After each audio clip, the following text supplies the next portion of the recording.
This is CGTN, China Global Television Network.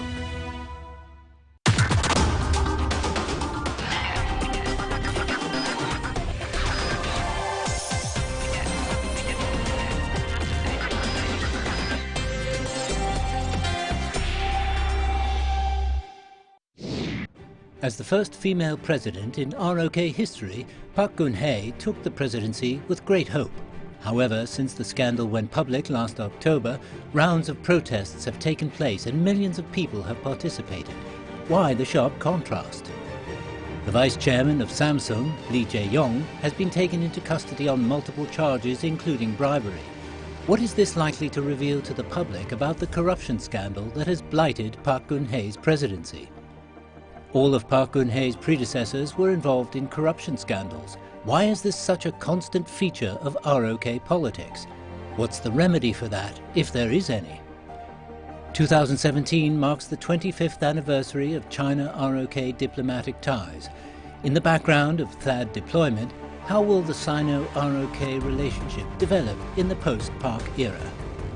It has been 4 years since Park Geun-hye was sworn in as the Republic of Korea president on February the 25th, 2013. Though the final result of her impeachment is yet to be decided, it's safe to say her political career has effectively come to an end. To discuss the many issues that have affected Park Geun-hye's presidency, I'm happy to be joined in the studio by Teng Jianqun, Senior Research Fellow at the China Institute of International Studies. This is really a big political drama that will determine not only the destiny of President Park Geun-hye, but also the future of ROK. And Rick Dunham, visiting scholar at Tsinghua University. The continuing political instability in South Korea threatens attempts to try to bring peace to the peninsula, and it complicates the efforts of China to bring stability to East Asia. That is our topic. This is Dialogue. I'm Natalie Wong, sitting in for Young Ray today.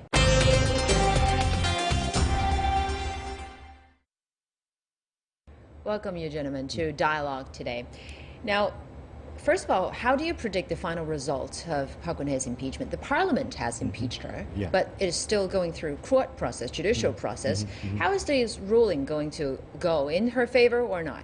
It's hard to say at this moment because special prosecutors, they just doing their investigations toward the scandal.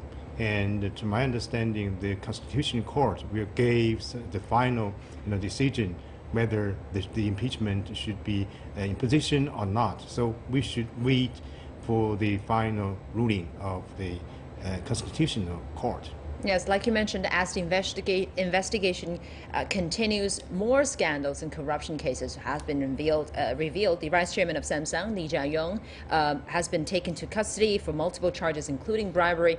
How is this scandal, the Samsung scandal, going to affect President Park Geun-hye's impeachment process? Well, if anything, it will provide more evidence. Obviously, if the Samsung part of the scandal involved payoffs to her illicit activities, it would only be further evidence on impeachment. I don't think there's any question that she's not going to be in power again. She's already announced that she would plan to resign. The question is whether she's removed completely involuntarily or voluntarily. Right now, she is not in power. She has been suspended. But so I think effectively what we're talking about is how the end game plays out, not necessarily will she come back. The end game is pretty tricky here. What's her tactic here? Because she has been refusing to accept any kind of face-to-face investigation or inquiry with the prosecutors. What is she trying to do? What is she trying to do here?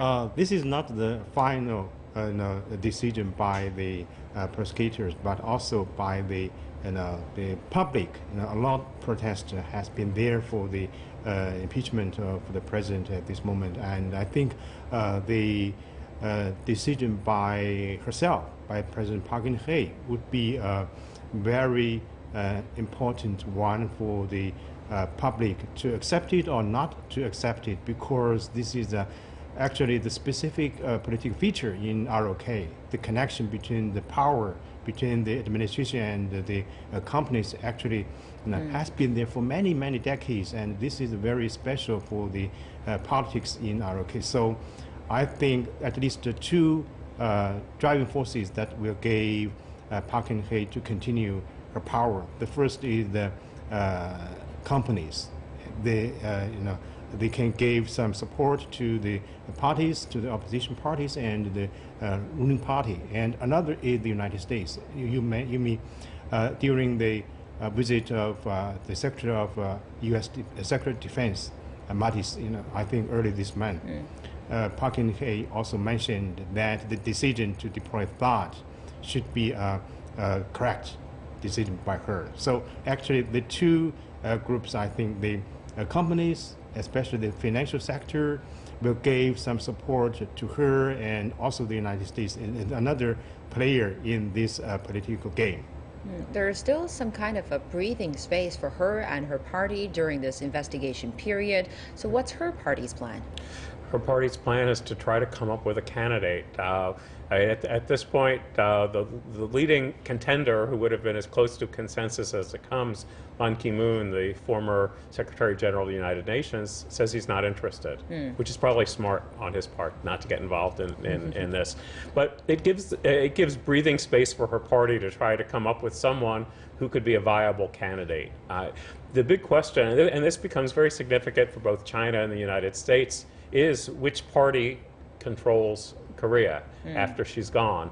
And so it's important for her party to come up with a candidate who's not tainted by scandal and who can continue some of the policies without having the downside of corruption. That's going to be difficult, but I think that's what they're looking for. They're trying to buy time, and they're trying to be able to separate themselves from her personal scandal. It seems quite difficult to find a corruption or scandal-free president in South Korea. Yeah. How is it the case? As we discussed just now, this is actually very special for the politicians in ROK, because the connection between the administration, I mean the political power, and the companies actually have been there for many, many decades, and you cannot say, you cannot give a clear-cut division between the two groups of interests. So the companies would like to pay the so-called donation to the officials in the government, and of course the government officials will give benefit to the companies. This is a very specific connection between the two groups of interests. And there are hundreds of thousands of people protesting in front of the palace every day for weeks, not to mention months now. After this scandal, especially this large-scale protest, is there anything going to be changed inside the South Korean political system? Well, I think it will take a reformation, I would say revolution, but I mean a democratic revolution to change it, because you do have this oligopoly of power, the businesses, the small number of businesses that are very, very successful, led by Samsung, that have exercised disproportionate power, and politicians over the decades more than willing to take money in exchange for favors. I mean, yes, there's corruption in other countries, but this is almost institutionalized corruption. And I think only if there is massive public repudiation in an election and a candidate who runs against that you could have it. Now, it would not be President Park's party, because they are too closely tied. But I think that would be the only way, if the massive public resistance turns into a political movement. Institutionalized corruption. How about institutionalized solution? There should be no solution at this moment. I think according to the politics in ROK, if you look at the evolution of the power transition in recent decades, we can find almost all the presidents suffered the impeachment or the corruption scandal or something like that. But I think at this moment the political situation in ROK should have a very strong leader, no matter from which party. This is very important, and there should be some constitutional reform in ROK, so we can have a more efficient, institutions, and also have some strong leaders in dealing with this specific feature of the politics in ROK.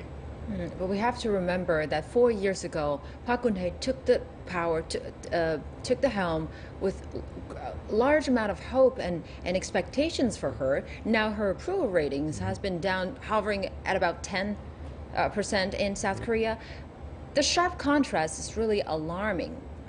Is it because with great expectations comes great disappointment, or anything else? Yes, I think that really sums it up, that there were high expectations for her. She didn't live up to it. Now, politically, I think that she was relatively strong before the corruption scandal, and certainly the relations between South Korea and China were very solid. The relations between South Korea and the United States were very solid. Geopolitically, she was doing a good job of balancing those two very important relationships in a way that kept the South Korean economy operating relatively well, but the corruption just brought it down. And I mean, both the United States and China are disappointed and worried because for China, there was a partner that the Chinese government could work with, and it's uncertain. With the United States, there was a military ally and partner who was considered reliable and who did not scare China. And that could change if the South Korean government changes. So I think it not only is a disappointment to the people of South Korea, I think it's something that leaves both China and the United States nervous right now. But in terms of her political legacy, is there any during the 4 years of presidency? Yeah, I was surprised when I heard the corruption last October. And I was told, just the days before the release of the corruption in Seoul, that the president actually used to be very cautious and post a very clean image, and she cut off all the relations with her family and with the relatives, since she took the office as the president of the ROK. So just before the release of the corruption, I think Park Geun-hye did enjoy a very good image in the country, but suddenly, such a good image was collapsed after the release of the corruption. And so I was surprised when I heard the report on her. Are you surprised, Rick? I was surprised particularly. I'm not surprised in general that corruption exists in the South Korean government. I was surprised at her guru, at her personal advisor, and the role her personal advisor played, because that was a psychological dependence that's very unusual in politics, and it was almost cult-like in its relationship. That surprised me a lot for a political leader of a country, especially a political leader of a country who was pretty popular, to be under the thumb of someone who had her own agenda outside. Well, earlier this month, another issue surfaced. The DPRK has test-fired another intermediate ballistic missile. President Park Geun-hye and her predecessor, Lee Myung-bak, both of them are pretty hawkish towards the north. Now, with her end of the political career and her presidency, how is the Korean Peninsula going to be like post-Park? Yeah, actually, the situation in Korean Peninsula has already entered a very sensitive stage, because all the parties concerned, they just to show their concern and to some extent to show their capability to challenge the opposite parties at this moment. And I think the missile test by DPRK just gave a strong signal to the outside world, to the United States, to ROK, that DPRK can do something, to damage the country in this region, and also to give some strong signal to China or to other countries that they would like to use force. And of course, on the other side, they would like to, have negotiation. This is a strong political signal to the outside world, not only the military capability showed by the test. And to me, the political significance of this now is that there's a void in South Korea of political leadership. So it falls to the new American administration and to China to respond. You don't have that voice. she was a hawkish voice being critical. There is no voice there, so it means that the voice of China, the voice of the United States are both louder and more important. And we don't know what the voice is when it eventually replaces her, if it will be conciliatory or if it will be even more hawkish. So that lends an air of uncertainty to the situation. Let's take a short break, and after this dialogue, we'll continue to discuss how the security situation on the Korean Peninsula is going to play out post Park Geun-hye. Stay with us.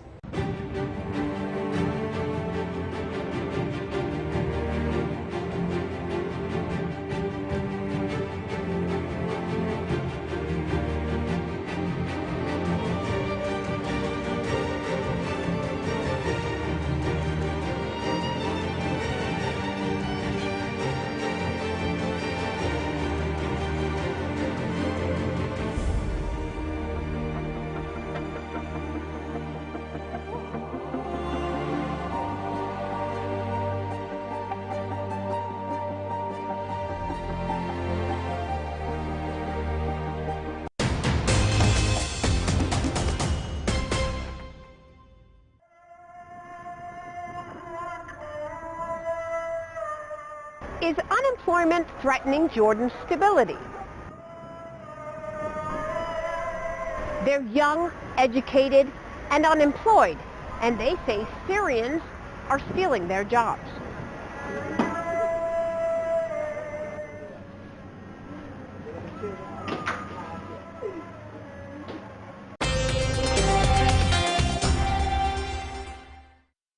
Welcome back to Dialogue. Here in the studio, we have Mr. Rick Dangin and Mr. Teng Jianchun. Welcome again to Dialogue with Yang Rui. I'm sitting in for him today. Let's continue to discuss the security situation on the Korean Peninsula. I don't know whether her successor, Park Geun-hye's successor, is going to act towards the DPRK more hawkish or more dovish. It's hard to say at this moment, but I think the leaders in ROK should be very careful, to take a hawkish policy to DPRK, because the situation there has been, deteriorated since the nuclear test by Park Geun-hye last year, and the United States and ROK are preparing a large scale of military drills next month. That might be another round of tension will be there. So I think the leaders in ROK should have a balanced relation with our DPRK, with China, with the United States, not only go the way along with the United States. Of course, security is most important issue for the countries in this region, but I think the policy should be the most important part for countries to have a very stable relation in the Korean Peninsula. Earlier, Chinese Foreign Minister Wang Yi said he has given out some very pessimist attitudes towards the Korean Peninsula situation. He has said things can go really bad. What is your take on his remarks? I agree. He has been quite realistic about the situation, both the ability of any one country to deal with it and the willingness of North Korea to engage at all at this time. I think the biggest question looking ahead for South Korea is not so much political, will they be hawkish? I think that's certain. Nobody is going to say we're going to do what North Korea wants. The question is, to me, whether they move ahead with missile defense. It's military much more. Does the next leader side with the United States and say we must move ahead with this THAAD system with a missile defense? Or is it someone who will work with China and try to have a balanced approach with what the Chinese want, what the Americans want, and try to have South Korea in the middle of that military situation? I don't think you're going to see anyone who will really reach out to North Korea, but I think the question is how they choose to defend South Korea. Well, it's not the problem of reaching out, it's actually the problem of retrieving. China has just limited import of Korea's DPRK coal in recent days. That has sparked a lot of discussions worldwide. Is it Another way of Chinese sanctions upon DPRK? How do you interpret this? This is not a Chinese sanction. Actually, this is sanction adopted by the UN Security Council in 2-3 to 1.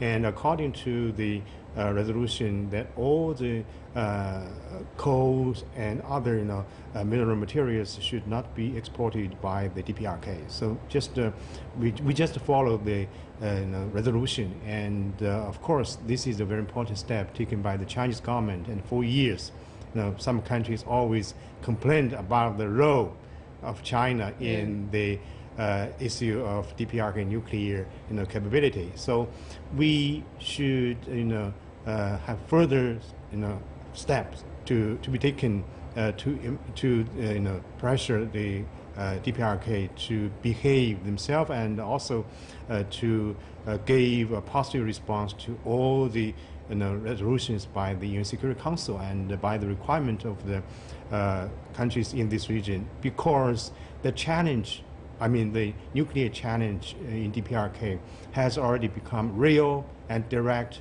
No country, can pay the price if there is war in the peninsula. And we should abandon the policy of manipulation for the tension, to find some excuse to deploy troops in this region. So we should face such a challenge in a serious attitude and take real action against the further development of these capabilities in DPRK. Well, actually, the coal exports from DPRK to China is one of their backbones of DPRK's government revenue. And now with the Kaesong Industrial Park officially closed, is it smart to drive DPRK into a desperate situation? Well, I think using that terminology, it would not be smart to create a situation of widespread economic dislocation that could lead to refugees. But this is the complication that China, United States, the entire United Nations is trying to figure out.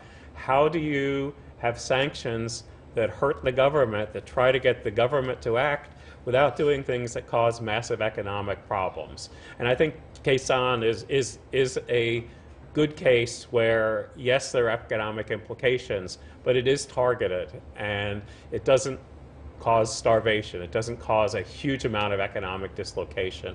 I think that the issue of coal could hurt, if it costs jobs. But how else do you try to get leverage? This is the problem. I think China will be very careful with anything that has to do with, say, medical supplies or basic foodstuffs. But I think that China is frustrated, just like the world is frustrated now, and is trying to figure out ways to send messages clearly and to ratchet up the pressure continuously to try to get some positive response. Well, let's move south again to South Korea. 2017 marks the 25th anniversary of China-South Korea relations. In the background of the THAAD deployment, how will you think the Sino-South Korean relationship develop post-Park era? That might be a very important step taken by the new leaders, no matter President Park Geun-hye continue her position in office, and the new leader, maybe the opposition leaders, can change the policy adopted by Park Geun-hye. Actually, if we look at the evolution of the attitude of ROK toward U.S. deployment of THAAD, I think the leaders, after the ending of Cold War, used to be very cautious. And only last year, from the forced nuclear test by DPRK, Park Geun-hye changed her mind and decided to accept such a deployment, which initiated a strong response not only from China but also from Russia. So the THAAD system actually is not only a military deployment, it's a political decision by the United States. So every country should be very cautious, because such a political and military project will hurt the stability among the major powers in this region, because the nuclear powers, they should have stable relations in deterrence and also in operational capability.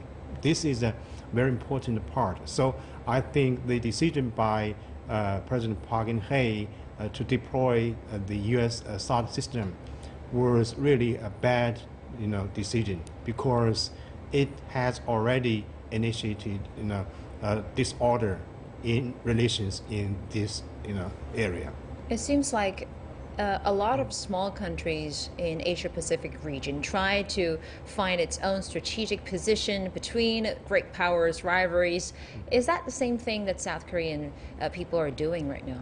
Well, I'm not sure this so much is great power rivalries. Yes, there is a rivalry, economic and sometimes militarily, United States and China.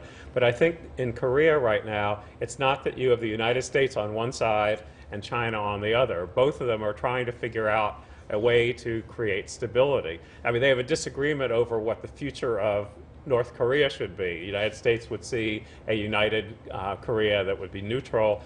China would see two stable countries side by side. But I really think that the challenge that's being faced by South Korea now is how to balance military defense, because you have a country on the border with nuclear weapons threatening to use them against you. How do you defend yourself militarily without provoking a backlash from China and from Russia?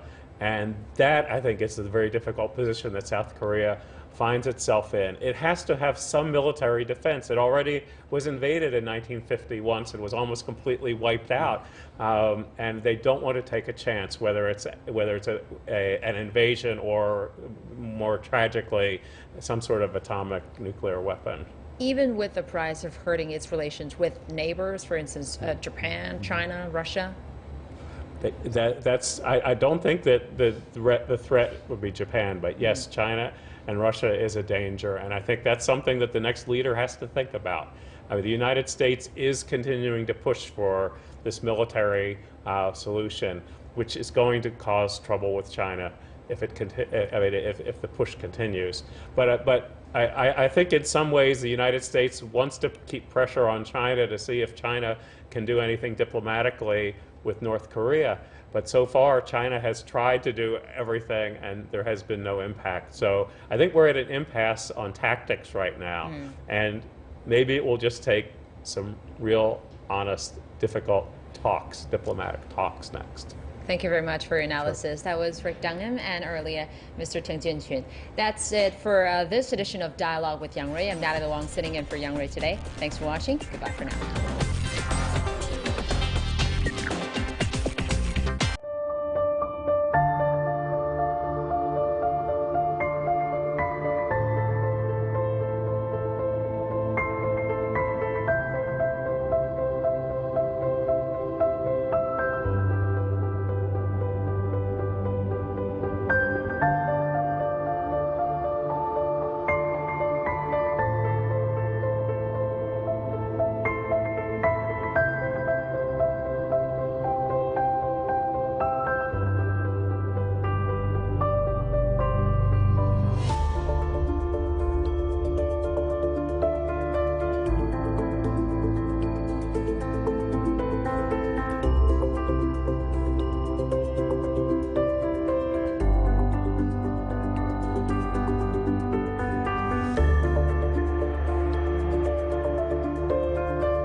This is CGTN, China Global Television Network.